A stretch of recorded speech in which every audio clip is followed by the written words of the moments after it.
Breaking the News with Des Clark. I am Des Clark and this is Breaking the News, the show that breaks the week's news and asks four opinionated panellists to put it back together again. Joining me this week is comedian and actor Marcus Brigstock, and with him is stand-up actress and author Janey Godley. And facing off against them is comic and writer Ria Lina, and joining her is comedian and podcaster Mark Jennings. In the news this week, confectioners Thornton's has announced that sadly it's closing all its shops. Chocolate fans were initially disappointed, but soon cheered up when they realised there was another layer of shops underneath. A new tartan created in Australia to celebrate the koala has been officially registered in Scotland. The hard part wasn't designing the koala's tartan, it was convincing them to put the kilts on. And the UK government has announced that more than 1,000 civil service jobs will be relocated to Scotland in the coming years. The jobs pay well, but will require lots of travelling between London and Scotland. Margaret Ferrier has already applied. Right, you've met the panel. Let's crack on with round one. This is the Broken News round, where our teams have to guess two major stories of the week that have been mashed together into one single news headline. So Marcus and Janey, can you tell me our first story, please? Dates have been set out for the easing of Netflix across Scotland. The Scottish Government leads this year's nominations with 10 in total. Sir Anthony Hopkins is the oldest ever hairdresser in the Best Actor category. Could we possibly raise the subject of coming out of lockdown? Oh, the very idea of it, Janey. It is the news that the Scottish Government has unveiled its latest timetable for the route out of lockdown, setting out indicative dates for easing restrictions. The process will begin with more relaxing of the current rules before moving back to the level system used earlier in the pandemic. The First Minister has confirmed indicative dates for the opening of hairdressers and pubs, so Scots will be able to get a haircut on the 5th of April and half cut on the 26th. Janey, are you happy with this news? I'm still optimistically frightened. Although I've had my first injection, I'm still going to believe that it's like outbreak out there, and I still can't quite get my head round that I can go out and walk past. I actually go on the road to pass the people standing outside pubs. So I'm more likely to get hit by a car than I'm hit by a virus. It seems a bit mean that they've established that you can meet up with people 3 days before you can get a haircut. Do you know what I mean? They've built it in such a way that there'll be 3 days where people can just look at what they tried to do to themselves on their own before they can sort it out. I also like, just when you look into the details of it, from the 26th of March, communal worship is allowed again in Scotland. Churches are going to be mobbed into it. That's the only place you can get a drink of wine indoors. Do you know, this is really strange. I think Scotland's coming out too fast, if anything. It's like normally Nicola's a day ahead of Boris, isn't it? Every decision she makes, he follows 2 days later. And this time it's like the other way around. It's almost like she's been busy with something else in the past couple of weeks. I don't know, something else has been on her mind, and suddenly she turned around and went, oh my gosh, England's opening, I better reopen. And she's zooming through the dates to just be totally reopened by June 1st, to just be able to go, we win again. They're saying like the pubs obviously can open from the 26th of April, but they're still not allowed to sell alcohol indoors, right? But as far as I can tell, I've not seen anything in the guidelines that stops me from getting steaming at the barbers. That fluid that they keep the combs in, that's got a hell of a kick on it. Oh. When they do that aftershave bit, just keep your mouth open. You know, when they put it on your face.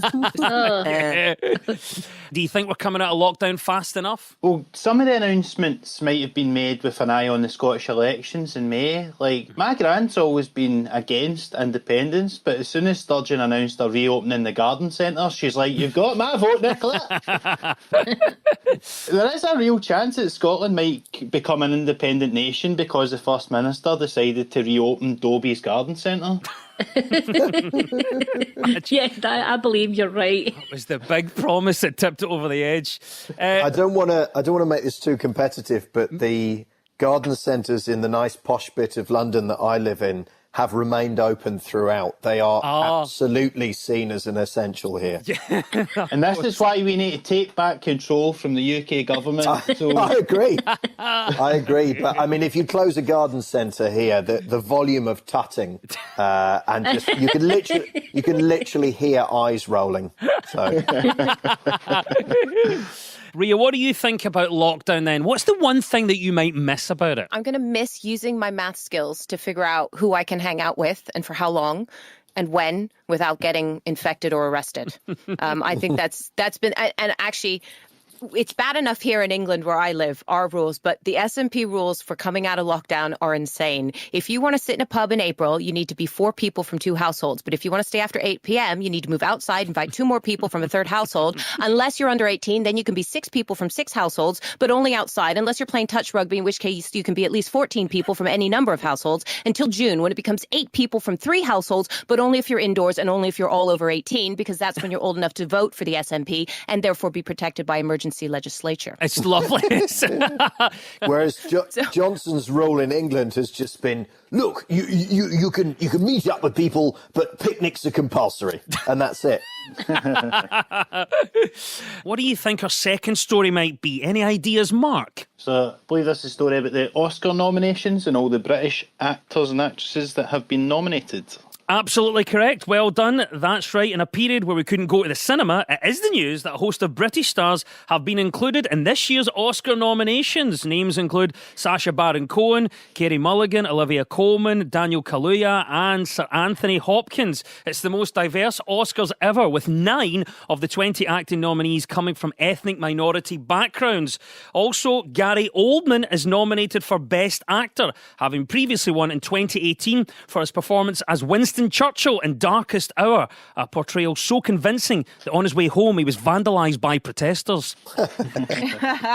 They're saying that the Oscars this year are going to host it in Union Station in Los Angeles, which isn't very Hollywood to host an awards ceremony in a train station, is it? It's like, that sounds more like the kind of showbiz events we get here. It's like, live from Platform 4 at Glasgow Central, it's the Scottish BAFTAs. I'm looking forward to watching it in a train station, because I've watched quite a lot of situations unfold in a train station, particularly Preston. And I think it should be a really good event, and it's something to take us away from all the darkness, because I think that that's what we need. Janie, I don't know if you did it. I actually did a gig in a train station. I have too. Yeah. It's so weird getting heckled by somebody just as they're pulling away on the 415 Airdrie. It's the worst heckle ever, isn't it? Like a drive-by heckling. How quickly and how far can I get away from you? Yeah, exactly. Blow the whistle, he's saying more offensive stuff. Yeah. Marcus, we've got the Oscar nominations out. Seems odd in this year where the cinemas haven't been open. What do you think? A lot of people are very excited about how diverse they are this time. And I would just say, and I hope it's all right to sort of wave this flag here, when are straight white men going to be given a chance? You know, well, you laugh, but there are a lot of other groups who've been nominated this year. And I must say, as a straight white man, it's time for me to speak up for our community and say, give us a chance.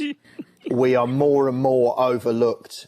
And, you know, don't forget about us. Please. I want to see a film of a straight white man trying to get into Oxford University. I mean, that's never been done before. I want to see films about... Janie, you know, a friend of mine's son has had to go to Durham. That's the shame. Awful.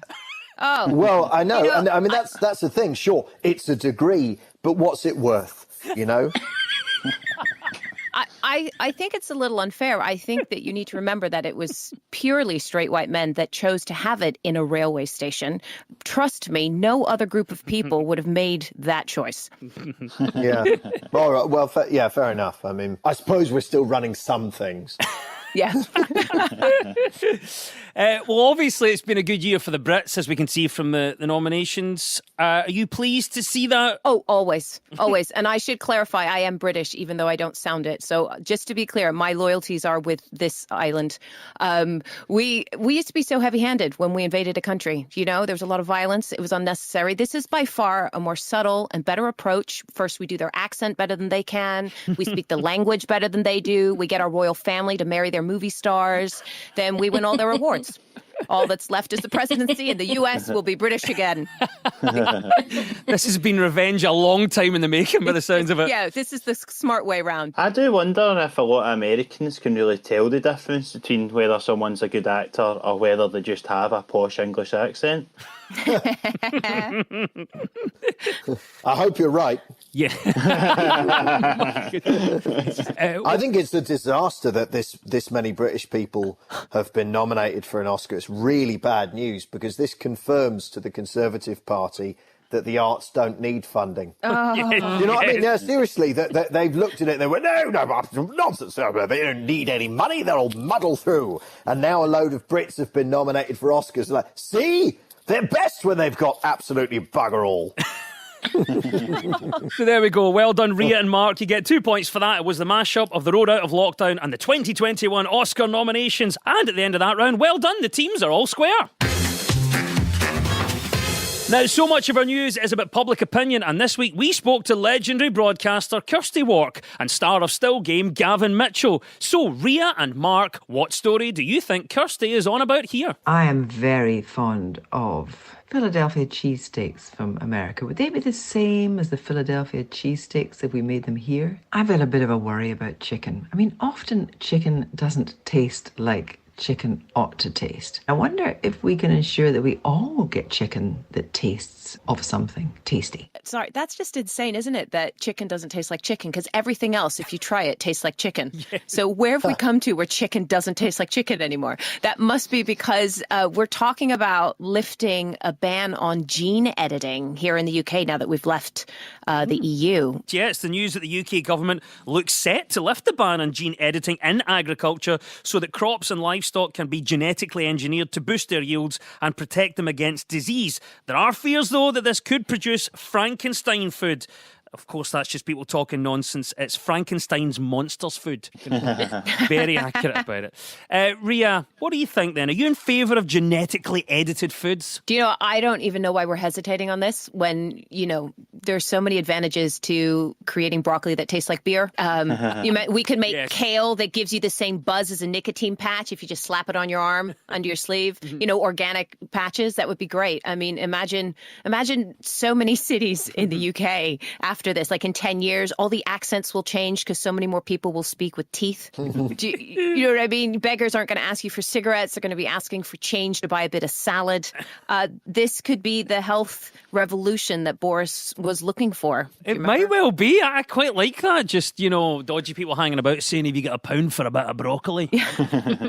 Mark, what do you think about this then? Are you in favour of genetically edited foods? Well, scientists are saying that the long-term effects of genetic editing are still unknown and could lead to these dangerous, harmful consequences. But on the other hand, it might make bacon a bit cheaper to buy. So I think, on balance, let's do it. It's true.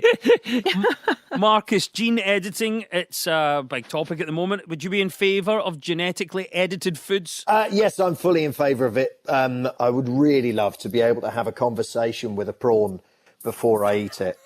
And I don't see any reason with the right editing why we couldn't introduce basic language skills into some seafood. I don't know. The serious answer where this is concerned is I knew this is what they were going to do post-Brexit, and now they're doing it, and it terrifies me. Janie, there's a lot of chat about genetically edited foods. What do you think about it? I can't wait. I'm going to get a cucumbian, which is a cucumber and onion together. I've been looking at carrotol, which is a carrot and tomato together, and my favourite, potango. It's a potato and a mango mix. Why can we not have these things? No, I'm all into Frankenstein-y things. I think it's a perfect idea. What genetic modification, though, would you make, and why? Do you know what I wish?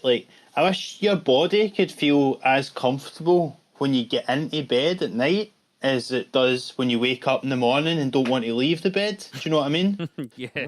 Because sometimes at night you get in bed and you can't get comfortable, it doesn't feel great. And then, you finally get off to sleep, you wake up and you're like, oh, I don't want to leave this. And it's like, it should be the other way about. That is a design flaw in the human body, I feel. And I love how you've picked probably the most important problem in society. Well, that's been the most important problem I've had in the last year, to be honest. Jeannie, what about you on this topic of genetic modification? What genetic modification, Jeannie, would you make and why? They might be able to genetically modify the fact that I can never find a pen, and they can make my hands like Wolverine, and instead of big claws, it's just pens. Yeah. When no one can... I would give men a natural fear of all women so they can better understand why #YesAllMen. Oh, Ria, all you have to do is send them to boarding school. That'll leave you with a fear of women for the rest of your life. Is it really that simple? I had no idea. And next time you're in London, sneak up behind Jacob Rees-Mogg and just whisper the word matron. Interesting. There you I don't go. know I want to get that close to him, but all right. Well done, Ria and Mark. Marcus and Jeannie, what do you think Gavin Mitchell is talking about here? I can't believe that it's been so long. I'm still trying to come to terms with this. But then I did only get into CDs a few years ago. The first one I ever had, I still have to this day, actually. Yes. It's the anniversary of the first email that was ever sent back in 1971. And actually, it's slightly awkward, the email was sent to me and I've been meaning to get back to the bloke ever since. And I will get round to it. It's absolutely top of my list. It's 50 years since the invention of email. The first email message was sent in 1971, but because it had a photo attached, it only arrived this week. I'm a big fan of the email, not least because, and I probably shouldn't say here, but this will be the last one of these that I ever do because I have come into some money. An email I had, from Nigeria. I can't say too much, but all I will say is I have now opened a joint account with a member of the Nigerian royal family, so... 50 years since the email was first sent. Has it improved your life, Mark? I work customer service, so you need to ask the security questions at the start of the call, but we were allowed to pick the last security question that we asked, so if anyone ever phoned up and had a really embarrassing email address, I'd always make sure that was the one I made them read out, and it was always the last one they wanted to say, so they'd just be like, is it Susan Thompson 64 at iCloud.com? I'm like, no, it's not that one, Miss Thompson. She's like, maybe my husband's name? I'm like, no, it does appear to be in your name, actually. And they'd be like, well, I can't even think. Unless, is it Boozy Floozy Susie at hotmail.com? I'm like, it is indeed. And do you mind if I call you Boozy Floozy Susie? When I finally got my own email address, my first email address, when I was allowed to make that decision, I had heard of something called Billy Rubin, and I love that name. I think Billy Rubin is a lovely name. I thought, that's nice. And so I thought my email would be riabillyrubin@yahoo.com. Turns out Billy Rubin it's a chemical in the body. It's found in bile, and it's pretty much what makes your poo brown. Oh. So that wasn't the best email address to have. I should have looked into that a little bit better. I thought Billy Rubin was a Jewish country and western singer. Well, exactly. Isn't it a great name? It's a great name, except it's been taken. Well, here's a question. Obviously, email's been around 50 years, but what could we do to improve the email? I've already got a funny system that works because when I block men off Twitter, they email my website, and I have an assistant who works off-site, and every single week she reads out the men who are blocked, and she reads them in a crying voice to me over the email, over the phone, and it's like, Jeannie Godley blocked me on Twitter, and I want to be able to call her names. I'm just glad my messages are getting through, Janie. Yes, Ray Tomlinson sent the first ever email 50 years ago, and it simply said test 1, 2, 3, and he was surprised to receive an immediate response claiming he could get 30% off Viagra. 50 years of electronic mail is the right answer. Well done. 2 points go to Marcus and Janie. You're tuned to a socially distant Breaking the News on BBC Radio Scotland with me, Des Clark. Now, this round is all about who's in the news. I will play you a clip of a mystery person. All you have to do is tell me who it is. So, Ria and Mark, who is this and why are they in the news? Depending on who's in the White House, there are always slightly different contours of the opportunities and the risks for the relationship. But come what may, I'm very confident that the bedrock, our economic ties, our security cooperation, our shared values, I'm very confident that the relationship will go from strength to strength. Dominic Raab.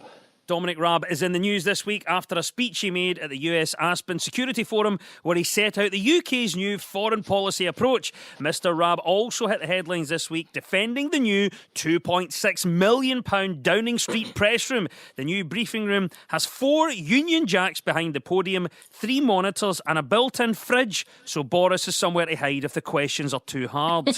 I mean, they're telling us that we have to spend billions of pounds on the off chance China decides to start World War III. Like, I just say we take our chances, right? Let's just spend the taxpayers' money on like hospitals, schools, and all that, and just call China's bluff. Like, how are they even going to know? Just say we spent it on nuclear weapons and actually, get rid of all the potholes and all that stuff. So. Marcus, what about Dominic Raab's comments defending how much we're spending on defence? No, I think basically the defence spending thing is no surprise. The Brexit situation, it's just, we all know that bloke who's gone through a messy divorce and then taken out a gym membership and told everyone, yeah, I'm going to get big. I'm going to get big. I'm going to get really big. I'm lifting loads, mate. I'm benching more than my own body weight on a daily basis. That's what this is. What about what he was saying about defending the briefing room as well? £2.6 million. I don't know if you've seen it. Do you like it? 2.6 million. That is astonishing and outrageous, and it has been constructed by the same company, the same Russian company that own Russia Today, right, which is obviously Kremlin affiliated. So in Downing Street, they've invited in a Russian company. This is all part of Britain's levelling up agenda. We're levelling up. First, we're levelling up Russia, and then Britain, but Russia first, and then Britain. We thought the safest thing to do was to get the Russians in to build part of the seat of democracy and the Prime Minister. It's genuinely astonishing. There's only one lectern, which I'm a little disappointed by, and it's quite far from that little TV on the wall. I don't know how Patrick Collins is going to know if they've actually given him the next slide. He won't be able to see it. I want the wall that they have on Britain's Got Talent. I want that massive Zoom wall. That's what I want. You're spending $2.6 million. I think everybody in the nation gets to ask a question, not just 3 pre-selected members of the public. Yeah, and I think that the right one gets a golden buzzer and becomes government policy. There we go. I mean... Finish it off with a dancing dog. What's not to love? It's like they got my dodgy brother Davey. He just go, right, here's some money. Do you want to build a briefing room? $2.5 million. And he's just done that. He's just bought stuff off an Etsy website and thrown it up. It's horrible. Well done, teams. Dominic Raab is the right answer. 2 points go to Mark and Ria. So, Marcus and Janie, it's your turn now. Who is this? What was I listening to last night that I loved? Oh yeah, Motivation, Kelly Rowlands. Sexy as. Although the rap that's in it is a little bit funny, I think. Because it's like, I'm talking about doing the dishes on you. Hey, that is Drumchapel's own James McAvoy, the actor who is appearing on the Celebrity Bake Off. It's the right answer, yeah. James McAvoy is correct. He's in the news this week after he joined a fresh batch of famous faces on this week's Great Celebrity Bake Off for charity. McAvoy was a superhero in the Bake Off tent after he was named Star Baker in the Stand Up to Cancer special, thanks to a showstopper cake based on the hit TV show His Dark Materials. Janie, there you go. James McAvoy in the Bake Off tent. Were you surprised to see James now that he's a big Hollywood star doing the Bake Off? No, I think he's a great example of a working class Scot who made good and is a brilliant actor with a fantastic range. He's a lovely guy. I've met him in real life and he's just a sweet, nice, ordinary bloke. I think it's a disgrace. I don't think he should be on there. It's caused so many problems. I have not been this sexually confused since I saw Kiefer Sutherland in The Lost Boys. James McAvoy, he's lovely, he can bake, he's sexy, his voice is great. I mean, come on, McAvoy, pack it in. I also side with Marcus because he's totally cheating because he actually was a baker. He was a baker when he was, in education, and he worked in a bakery and stuff. So he probably could do this with his eyes shut. I did not know that, but so we finally dug up some dirt on James McAvoy. Yeah, cheating on Bake Off. Look at that, cheating to raise money for cancer. How dare he? How dare he? Mark, what did you make of it? Did you catch James McAvoy in the Bake Off? Yeah, and like Marcus was saying, it's a bit like, James McAvoy is this handsome, charming Hollywood actor who's got a Scottish accent that isn't cringe, but that Americans can understand. Then he goes on Bake Off and is amazing at that as well. And you're just like, just give the rest of a chance, James. Come on, man. Yeah, it's when you see James McAvoy and everyone else thinks, oh, is that what all Scottish men are like? Yeah, of course we are. That's us. So obviously we're delighted to see James McAvoy, now a big Hollywood star, appearing in the Bake Off. But which other celebrity would you like to see on UK TV and why? I would like to see George Clooney on UK TV, and it's where him and I have to live for a whole week on a remote island in a cottage. And then we have to do certain tasks like, who can cuddle the longest and, Nice, finger painting each other's body, things like that. I think that's a very important piece of television history that has to get made quite soon. One of James McAvoy's most famous roles, of course, was in The Last King of Scotland, a film Alex Salmond still thinks is about him. Yes, and well done. 2 points go to Marcus and Janie. That was superstar James McAvoy. And it's time now for our final quickfire round, which is all about deciphering the numbers in the news. I will read out a headline. All the teams have to do is fill in the blanks. So get ready, teams. When we run out of time, you'll hear this. Happy St. Patrick's Day. That was Boris Johnson there. All right, let's go for it. What has nearly trebled in the last year? Marcus Brigstock.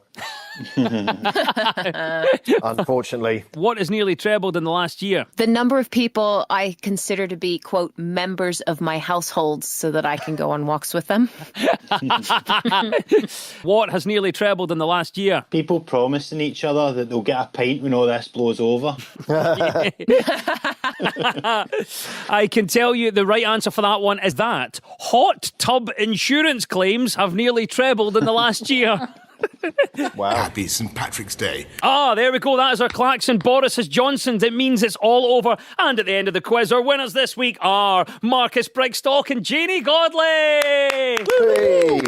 And commiserations to Ria Lina and Mark Jennings. Yay! And we'll leave you with the breaking the news. Breaking news just in. Grey squirrels in Aberdeen are to be tagged with GPS and tracked in an effort to understand the animal's behaviour in urban areas. Police say they hope it will lead to a reduction in the number of squirrel reoffenders released from prison. A baby girl was delivered on board a flight travelling across India by crew members and a doctor who happened to be on board. The parents have named their daughter after the helpful medic and are very much in love with their new child, passenger 17C. And Boris Johnson has ruled out the return of the Parthenon marbles to Greece, although they can go to Spain once they both had their jabs. The news is broken. I've been Des Clark. Goodbye.